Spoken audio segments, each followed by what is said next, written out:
a luta para que possa ser vencedor. Diz que depois da muralha, não é vitória.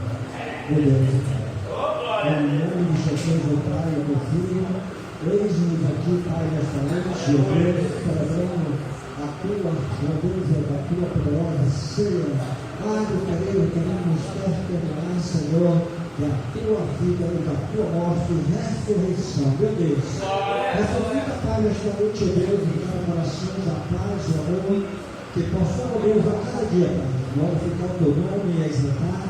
Essa uva, o teu sangue, Pai, que tu sempre teu usado, Pai.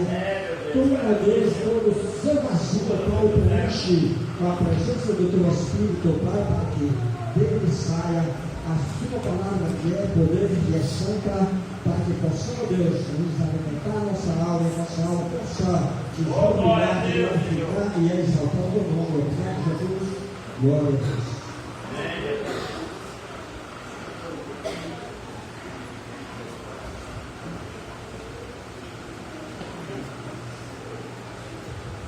Senhor para todos, amém? Amados, agradeço a Bíblia, segundo Samuel.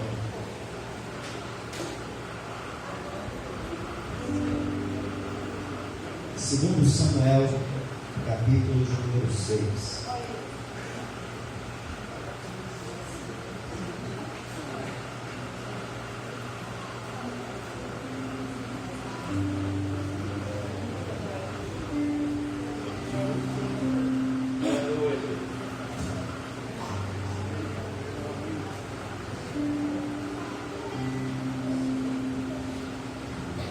Quem achou, diga amém. Amém. Segundo Samuel capítulo 6, versículo 1, está lendo alguns versículos, amém? Amém. Tornou Davi a ajudar todos os escolhidos de Israel, em número de 30.000.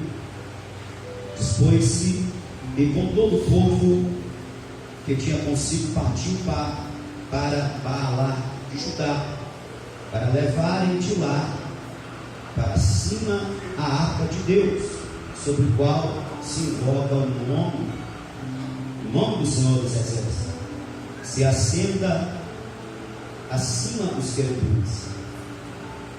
Puseram a arca de Deus no carro novo e a levaram da casa de Abinadab, que estava no outeiro, e Uzá e Aiô, filhos de Abinadab, guiavam o carro novo. Levaram-no com a arca de Deus da casa de Abinadab, que estava no outeiro, e Aiô ia adiante da arca. Davi e toda a casa de Israel alegravam-se perante o Senhor, com toda a sorte de instrumentos, de pau de faia, com harpas, com saltérios, com tamborins, com pandeiros e com símbolos. Quando chegaram à ilha de Nacon, estendeu-lhes a mão a arca de Deus e a segurou, porque os bois tropeçaram. Então a ira do Senhor se acendeu contra Uzá, e Deus o feriu ali por esta irreverência, e morreu ali junto à arca de Deus. Desgostou-se Davi, porque o Senhor irrompera contra Uzá, e chamou aquele lugar Pérez Uzá até o dia de hoje. Temeu Davi ao Senhor naquele dia e disse: como virá a mim a arca do Senhor? Não quis Davi retirar para junto de si a arca do Senhor para a cidade de Davi, mas a fez levar à casa de Obed-Edom, o geteu. Ficou a arca do Senhor em casa de Obed-Edom, o geteu, 3 meses. E o Senhor o abençoou e a toda a sua casa.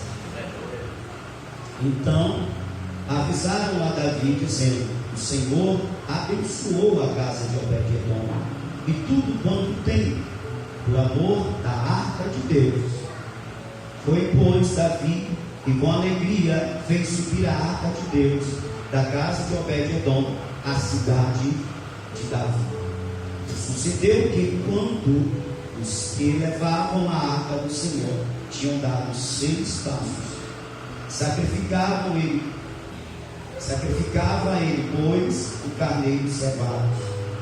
Davi dançava com todas as suas forças diante do Senhor, e estava cingido de uma estola sacerdotal de linho. Assim Davi, com todo Israel, fez subir a arca do Senhor com júbilo e ao som de trombetas, e você diz amém.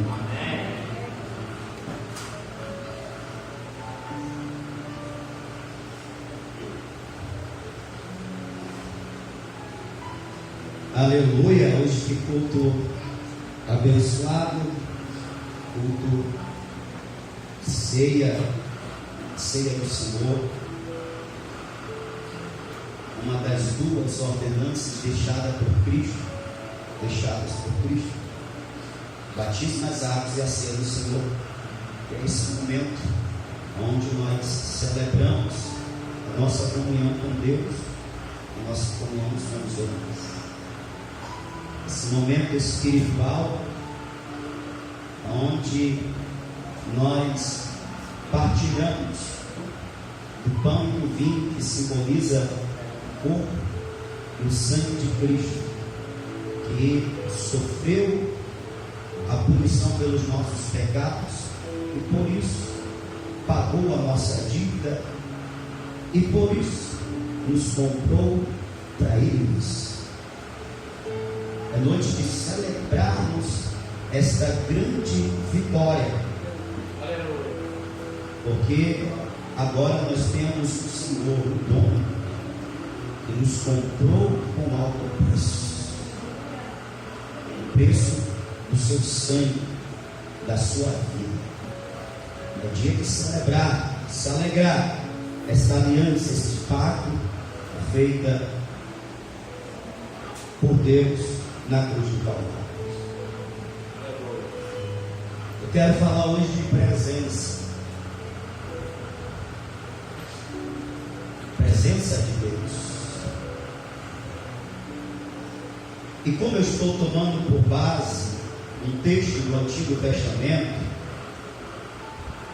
eu preciso falar o que representava, qual era o objeto que representava a presença de Deus. Vocês já sabem, mas não custa nada ouvir mais um pouco, aprender mais um pouco e firmar essa verdade nos corações. Existia um artefato, esse artefato sumiu, não se sabe quando nem aonde, mas ele sumiu. Esse artefato era o que representava a presença de Deus entre o seu povo. Esse artefato se chamava a Arca da Aliança, ou a Arca do Concerto, ou como o texto que nós lemos, a Arca do Senhor, por representar a presença de Deus, era também chamada de Arca do Senhor. Quando Deus libertou Israel do domínio da opressão dos egípcios, no deserto, Deus ordena a Moisés que construa um templo móvel, visto que o povo se movia no deserto, não tinha como ser um templo físico, tinha que ser móvel. Era uma espécie de templo, que foi denominada de tabernáculo. Entre os utensílios e objetos que eram utilizados no culto tabernáculo, estava a Arca da Aliança. A Arca da Aliança, ela foi construída de madeira de acácia, uma madeira nobre, de grande durabilidade, e que o cupim comia. Depois de fabricado, de feita a arca, ela foi coberta de ouro puro. Essa arca tinha uma tampa, a tampa do propiciatório, que também era feita da mesma madeira de lei, e também coberto pelo mesmo minério precioso. Para a condução da arca, foram feitos varais, 2 varais, também de madeira de acácia, e também coberto de ouro, visto que no templo eram novos objetos, também deveriam ser movidos. E Deus disse a Moisés: só pode carregar a arca os levitas. Disse também Deus a Moisés: a arca, Moisés, entre todos os objetos, representa a minha presença, que em hebraico é denominado Shekinah. A minha presença é representada pela arca, de forma que aonde estiver a arca, ali estará a minha presença. Amém? Quem está entendendo o que é? Aqui eu já aprendo que, pelo material que foi feita a arca, pelo material que cobriu a arca, eu aprendo acerca de algo de Deus. Deus é incorruptível, Deus é exaltado, é majestoso, é glorioso, é incorruptível como aquela madeira, e Ele é glorioso como é o ouro. Muito bem, a arca, por representar a presença de Deus, ela era levada para as guerras, porque se eu estou levando a arca para a guerra, eu estou levando a presença de Deus. Deus estará comigo nas guerras. E Deus mesmo ordenou que assim se fizesse. Tanto é que quando Josué vai atravessar o Jordão, quem é que vai primeiro? A arca. Quando Josué vai cercar Jericó, onde está a arca? No tabernáculo? Não, a arca estava no meio do povo. Era Deus dizendo na travessia do Jordão: eu vou na frente e vou dividir o Jordão ao meio para vocês passarem de pés enxutos. Lá na travessia, lá no cerco a Jericó, Deus no meio. Estava Deus dizendo: eu estou no meio do meu povo para dar ao meu povo a vitória. As muralhas vão cair porque eu estou no meio do meu povo. Muralhas nenhuma ficarão de pé porque eu estou no meio do meu povo. Se Deus está no meio do seu povo, o Jordão se abre, muralhas caem e o povo de Deus tem vitória. Amém? Nos tempos do sacerdote Eli, não durma, querido, preste atenção. Isso é conhecimento. Não precisa estar correndo, nem gritando a toda hora para você ficar acordado. Isso aqui é alimento, vai comendo devagar, depois você vai transbordar de alegria. Você der tudo de uma vez só, esse caso você sopejar e comer direito. Tem digestão. Então devagarzinho. Amém? Nos tempos do sacerdote Eli, aconteceu algo triste referente à presença de Deus. A arca nos tempos do sacerdote estava em Siló, e Siló se tornou, por causa disso, um lugar de adoração, aonde o povo subia a Siló para cultuar a Deus, porque ali estava a presença de Deus. Aí nós temos a história de Ana, não é? Seu marido subia com a sua família para Siló, para cultuar a Deus, porque ali estava a arca, ali estava a presença de Deus, a Shekinah. Amém? Mas ali acontece algo trágico. O que acontece? O povo estava em guerra, e no capítulo 4 de 1 Samuel, o povo sofre uma derrota no campo de batalha contra os filisteus e decide: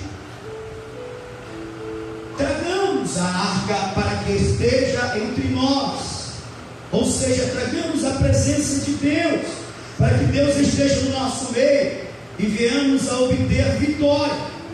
Todavia, apesar de todo o festejo, apesar de todo o júbilo, alegria, quando a arca foi trazida pelos filhos de Eli, Ofni e Finéias, o povo, ao sair à peleja, eles não obtiveram a vitória, pelo contrário, sofreram uma grande derrota.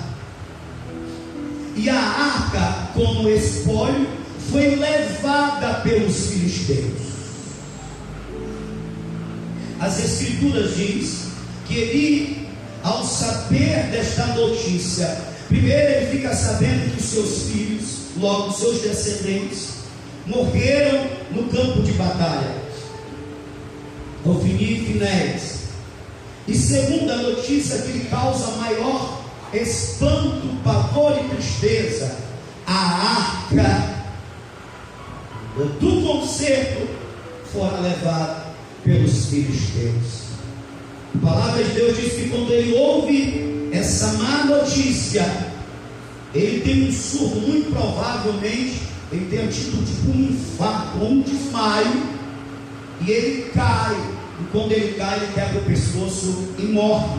A mulher de Finéias, se não me falha a memória, que estava grávida, tem antecipadamente o seu filho, e quando a parteira chega para dizer: olha, é um menino, ela não tem alegria, e ela dá o nome àquele menino de Icabô, que significa: foi-se a glória de Israel. Versículo de número 22 do capítulo de número 4 de 1 Samuel está escrito: foi-se a glória de Israel. Ou seja, neste período a presença de Deus se foi. Nesse período a presença de Deus se retirou. O Icabô aconteceu em Israel. A pergunta que não quer calar é a seguinte: por que se foi a glória de Israel?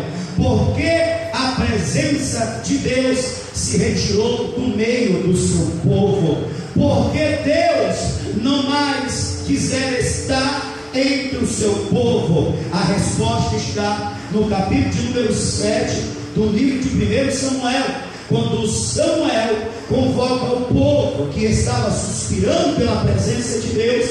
Samuel diz: se verdadeiramente vocês estão arrependidos e estão dispostos a voltar para o Senhor, então lancem fora de vossas casas, do vosso meio, os Baalins e os Astarotes, e confessem os vossos pecados. Por que Deus não esteve na guerra como aquele que sai para vencer e para dar a vitória ao seu povo? Por que Deus, ao invés disso, Ele está na guerra, não como guerreiro, mas como o juiz, e usa os filisteus para trazer juízo contra Israel? Porque o povo estava vivenciando dias em que pensavam, preste atenção, muita atenção, pensavam que podiam conviver com a presença de Deus, tendo também em sua vida pecados que estavam escondidos, pecados ditos por pequenos, pecados chamados de costumeiros. Havia entre o povo pequenas imagens que representavam falsos deuses, os Baalins e os Astarotes. O povo estava enganado quando eles pensavam: Deus está conosco, mesmo nós tendo alguns pecados. Deixa eu te dizer uma coisa: a presença de Deus não está de forma favorável com aquele que insiste em esconder pecado, guardar pecado, não abandonar pecado. Deus até se faz presente, mas não como um Deus que recompensa, mas um Deus que é justo e é juiz. Foi por isso que chegou a arca, chegou a presença de Deus no arraial de Israel. Israel estava celebrando, se alegrando com a presença de Deus, só que Deus não estava ali recebendo aquele culto, Deus não estava ali recebendo aqueles louvores, Deus não estava ali recebendo aquelas ações de graça. O que é que eu aprendo com isso? Nós podemos dar louvores, nós podemos dedicar a Deus ações de graça e ter pecado escondido, ter pecado não confessado, ter pecado guardado. Deus não vai receber este louvor, por mais bonito que ele seja. Deus não vai receber este júbilo, esta festa, por mais, complexa, bonita que ela seja. Deus vai estar no meio, mas como juiz, porque primeiro ele é santo, segundo ele é justo.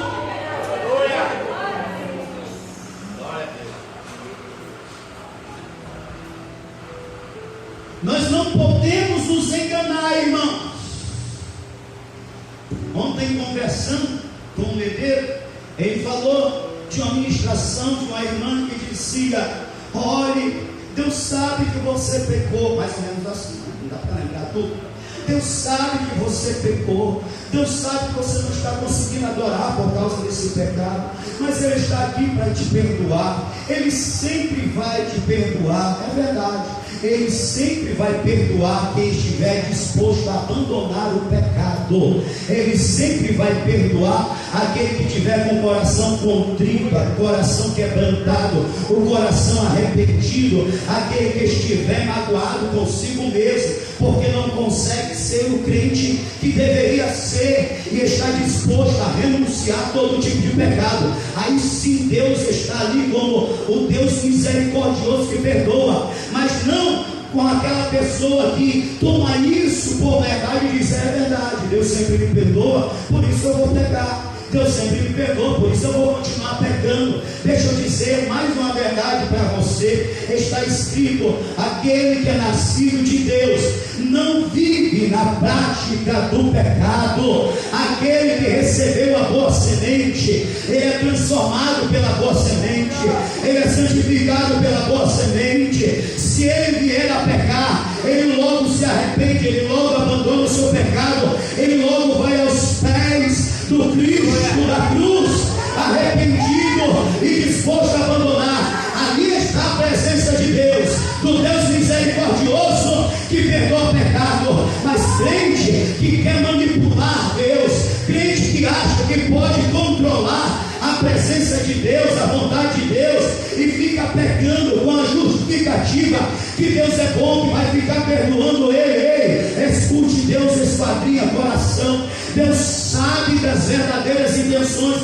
Deus sabe quando o pecado é premeditado, quando a pessoa ela peca já com a justificativa, depois é só dobrar o joelho e está tudo resolvido. Ei, querido, esse não é o pensamento de alguém nascido de novo, esse não é o pensamento de alguém que passou pela cruz, esse não é o pensamento de alguém que foi lavado pelo sangue.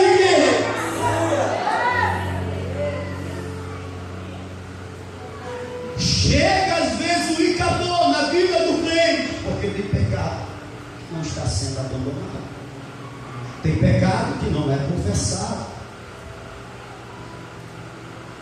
Quando o pecado não é abandonado, quando ele está se repetindo sempre, é o mesmo pecado. Passa os 3 dias, passa a semana, passa o mês, aí vem o pecado. Foi-se a glória de Israel, foi-se a presença de Deus.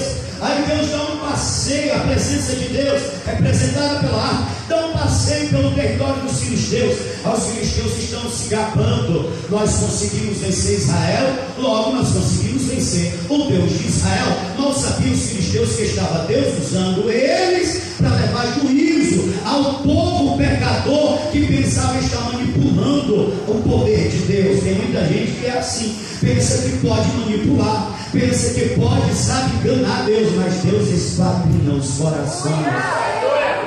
Deus conhece as verdadeiras motivações.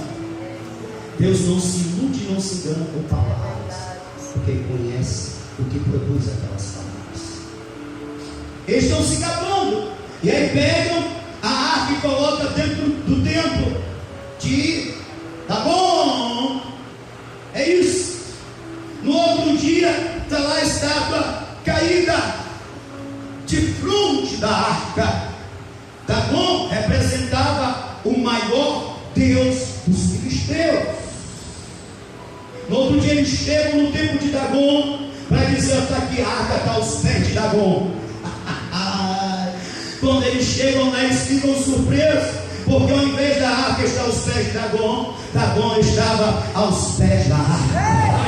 Dagon estava prostrado diante da arca. O que significa isso? Se Dagon representa um falso Deus, Dagon é o diabo. Dagon é tudo aquilo que o diabo representa. Dagon é representação do império das trevas, pois é, todo o principado, toda a potestade, todo o governo, todo o domínio está aos pés daquele que é de eternidade a eternidade. O Senhor. Será que dá para você dar glória para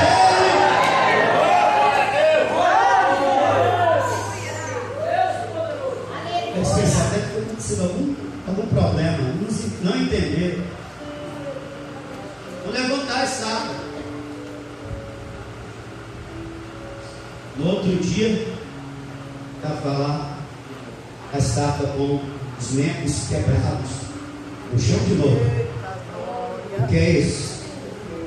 Todo o poderio que se levanta contra o Senhor da glória será quebrado.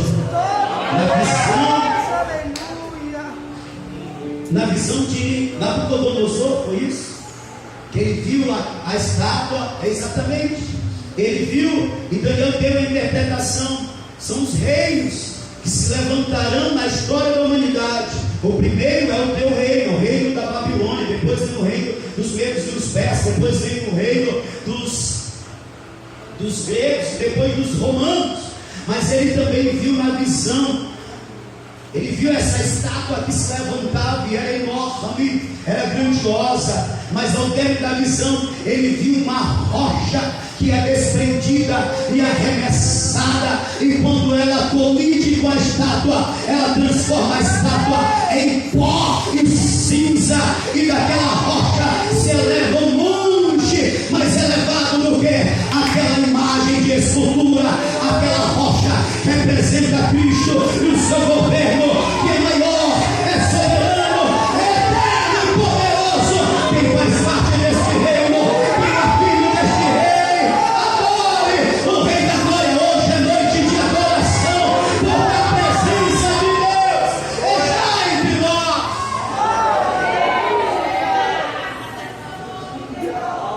Aí vem tumores sobre os filisteus, pragas de ratos, e os filisteus percebem: ei, não dá para ficar com a presença de Deus sem servir a esse Deus. Não dá para estar na presença de Deus de qualquer jeito. Não dá para estar na presença de Deus adorando a Dagon e tinha outros deuses. Não dá, porque Deus é santo, porque Deus é justo, porque Deus não coabita e não habita no meio do pecado. Deus até ama o pecador, mas abomina o pecado. Qual é o meio para resolver este impasse? É removendo o pecado. Quem é que pode perdoar pecado? Jesus Cristo, o Filho do Deus vivo. Então manda a arca de volta. Não dá para usar, não dá para ter como espólio de guerra a presença de Deus. Vamos mandar de volta. só está trazendo maldição. O pecado atrai o juízo de Deus, irmão. Vou repetir: o pecado atrai o juízo de Deus. Manda de volta. E acontecem os fatos mais lindos da história das Escrituras. Vamos fazer uma prova. Se realmente Deus estava trazendo sobre nós essas maldições, vamos fazer prova. Vamos colocar a arca num carro novo e usar como animal de tração uma vaca que tenha cria recente, que a gente esteja amamentando. Coloca a vaquinha. Se a vaca for em direção ao território dos hebreus, significa que realmente Deus estava trazendo juízo sobre nós. O Deus deles, de Israel, estava pesando a mão sobre nós. Todavia, se a vaca voltar para as suas crias, que é o natural, que é o normal, ela quer estar com as suas crias, então foram só coincidências. Aí solta a vaquinha. Aqui está as crias, os bezerrinhos, e a vaquinha aqui na frente, já atada à carroça. Colocam a arca sobre a carroça e presentes, conforme as pragas que Deus mandou sobre os filisteus, úlceras, ratos, tudo feito de ouro. E a vaquinha sai, mungindo e berrando. As crias estão desse lado e ela vai naquela direção, porque para lá fica Israel. Ela sai mungindo e berrando contra a sua própria natureza. Existe um poder que impele ela a seguir adiante e não voltar para trás, e não voltar para os seus filhotes, os seus bezerrinhos.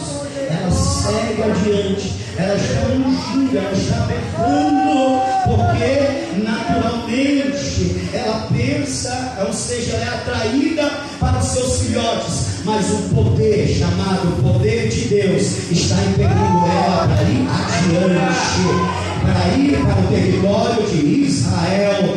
A primeira vez que eu li esse texto, ele falou muito ao meu coração, porque eu estava vivendo uma fase onde eu estava me dedicando ainda muito mais para Deus. Eu ficava sem tempo para minha filha e para minha esposa. Na época era só a Índia, ela era bem bebezinha, acho que tinha uns 4 para 5 anos. E eu muito quis ser pai, muito quis ter uma família. E quando eu tive, foi logo que eu me converti. Então me dediquei muito ao Senhor. Eu ficava sem tempo, era segunda, terça, quarta, quinta, sexta, sábado e domingo. Segunda, terça, quarta, quinta, sexta, sábado e domingo. No domingo eu ia de manhã e ficava até o culto à noite, porque eu ia dar a escola dominical. E eu li esse texto, eu me lembrei que muitas das vezes eu saía no domingo, sabe, com o coração pesaroso, o coração, sabe, bem quebrantado, querendo estar com a esposa, com a filha, porque a Rosângela ia de noite para o culto, querendo estar em família, mas uma força maior me fazia olhar para os crentes, que na maioria eram novos convertidos da aldeota, que precisavam de mim, que precisavam ser ministrados por mim, ministrados pela palavra que Deus me dera. E eu ficava assim naquele impasse, às vezes chorava por dentro, mas uma força maior, aleluia, me impulsionava a ir na direção do ministério servir ao Senhor. Eu louvo a Deus porque eu sempre dei crédito a essa força, eu sempre me deixei levar pela mão do Senhor que me guiava, e por isso eu louvo a Deus, porque até hoje o Senhor tem me ajudado, até hoje a minha casa serve ao Senhor, a minha filha tem crescido, as minhas filhas têm crescido, a Ingrid hoje faz parte do ministério de louvor, canta para a glória do meu Deus, a minha casa serve ao Senhor. Por quê? Porque eu ouvia a Deus, eu me deixava levar por Deus, a minha casa tem sido abençoada por isso.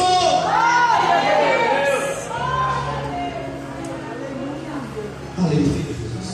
Deixa eu correr porque no tempo a presença se foi, porque de pecados A arca chega a Bet-Semes, é levada para casa de um levita. O povo ali não vivia. Eles olham para dentro da arca. Naquele dia Deus matou 70 por causa da irreverência. Ao povo de Bet-Semes diz: não dá para ficar entre nós. Quem pode ficar com a arca? Aí enviou a arca para a casa de Abinadab, no território de Kiriat Jearim. Lá acontece outra coisa importante. Na casa de Abinadab, a arca fica esquecida por cerca de 70 anos. A presença de Deus foi esquecida. Primeiro, a presença de Deus foi perdida. Agora, a presença de Deus é esquecida.